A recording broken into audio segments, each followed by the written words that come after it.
Halo semuanya, perkenalkan nama saya Nikomandi Siang Reni, absen 26, dan di samping saya. Perkenalkan nama saya Nilusan Dewi, absen 28. Di sini kami akan menjelaskan tentang interaksi sosial, komunikasi sosial, sosialisasi, institusi sosial, dan dinamika sosial. Pengertian interaksi sosial. Interaksi sosial adalah hubungan timbal balik antara dua orang atau lebih yang saling mempengaruhi. Interaksi sosial dapat terjadi antara individu, kelompok, atau antara individu dan kelompok.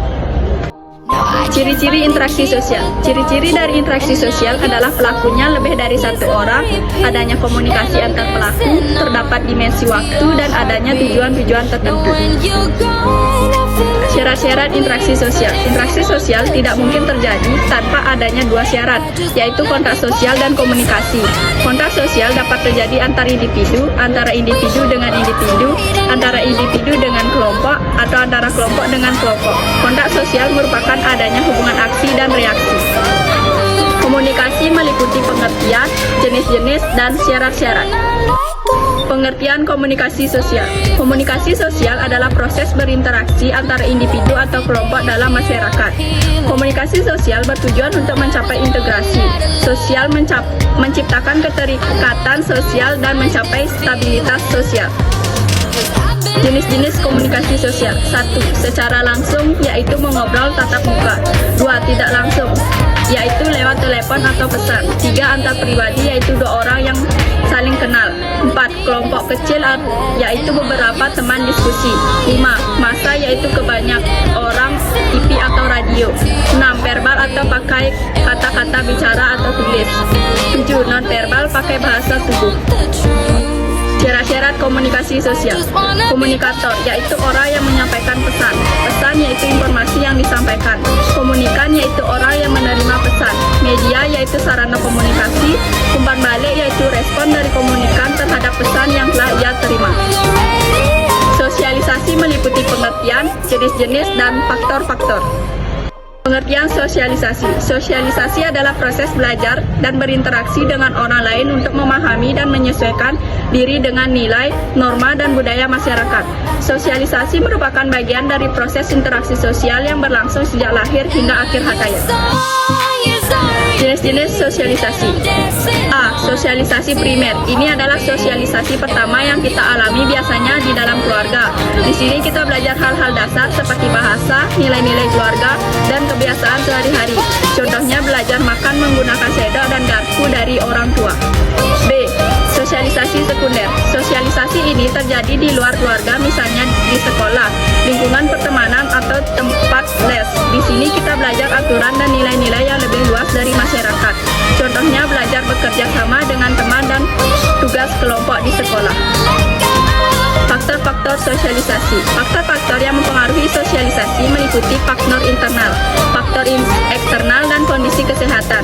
Faktor internal sifat dasar, pembawaan atau warisan biologis, kemampuan yang ada pada diri seseorang. Faktor eksternal lingkungan, norma-norma, sistem sosial, sistem budaya, sistem mata pencaharian, kondisi kesehatan fisik atau mental yang parah dapat membatasi kemampuan seseorang untuk berinteraksi sosial.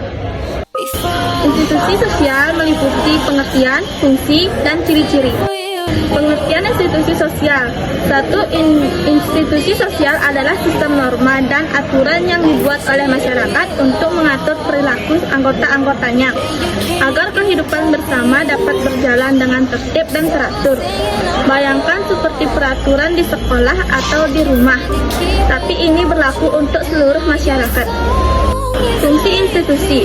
Berikut adalah beberapa fungsi utama institusi sosial. Yang pertama, memberikan pedoman perilaku. Institusi sosial memberikan aturan dan norma yang harus diikuti oleh anggota masyarakat dalam berinteraksi. Contohnya, di keluarga ada aturan untuk saling menghormati, dan di sekolah ada tata tertib belajar. Yang kedua, menjaga keutuhan masyarakat. Dengan adanya aturan dan norma yang disepakati, institusi sosial membantu menjaga persatuan, menghindari konflik dalam masyarakat. Misalnya, adanya lembaga hukum seperti polisi dan pengadilan membantu menyelesaikan masalah dengan adil. Yang ketiga, memenuhi kebutuhan dasar. Institusi sosial membentuk untuk memenuhi berbagai kebutuhan pentingnya manusia seperti kebutuhan akan pendidikan atau sekolah, ekonomi atau pasar, kesehatan atau rumah sakit dan keluarga. Yang keempat, pengembangan pengendalian sosial. Institusi sosial juga berperan dalam mengawasi perilaku anggota masyarakat agar sesuai dengan nilai dan norma yang berlaku. Contohnya, keluarga dan sekolah mengajarkan nilai-nilai baik dan benar. Ciri-ciri institusi punya tujuan yang jelas. Setiap institusi dibentuk untuk mencapai tujuan tertentu yang penting bagi masyarakat. Misalnya, sekolah bertujuan untuk memberikan pendidikan dan rumah sakit bertujuan untuk menjaga kesehatan. Yang kedua, memiliki aturan tata tertib. Adanya pengaturan atau norma yang mengatur bagaimana anggota institusi harus bertindak untuk mencapai tujuan tersebut. Contohnya, di sekolah ada peraturan tentang belajar dan berpakaian. Yang ketiga, punya anggota. Institusi terdiri dari sekelompok orang yang bekerja sama untuk menjalankan fungsi institusi. Di sekolah ada murid, guru, dan staf. Dinamika sosial meliputi pengertian, dampak, dan aspek-aspek. Pengertian dinamika sosial. Dinamika sosial adalah perubahan sosial yang terjadi akibat adanya interaksi dalam dua atau lebih individu dalam suatu masyarakat yang memiliki hubungan psikologis secara jelas dalam situasi yang dialami. Dampak dinamika. Dampak positif dinamika sosial yang pertama, menyerap tenaga kerja dan pedesaan untuk mengembangkan perkotaan. Yang kedua, mengaruhi perubahan data nilai dan sikap. Yang ketiga, mengaruhi perkembangan ilmu pengetahuan dan teknologi. Dampak negatif dinamika sosial. Yang pertama, munculnya masalah sosial akibat disorganisasi dan perilaku menyimpang. Yang kedua, masyarakat menjadi lebih bersikap individualis. Yang ketiga, munculnya kesenjangan sosial. Yang keempat, munculnya pola hidup konsumtif. Sekian penjelasan dari kami ucapkan terima kasih. Bye-bye.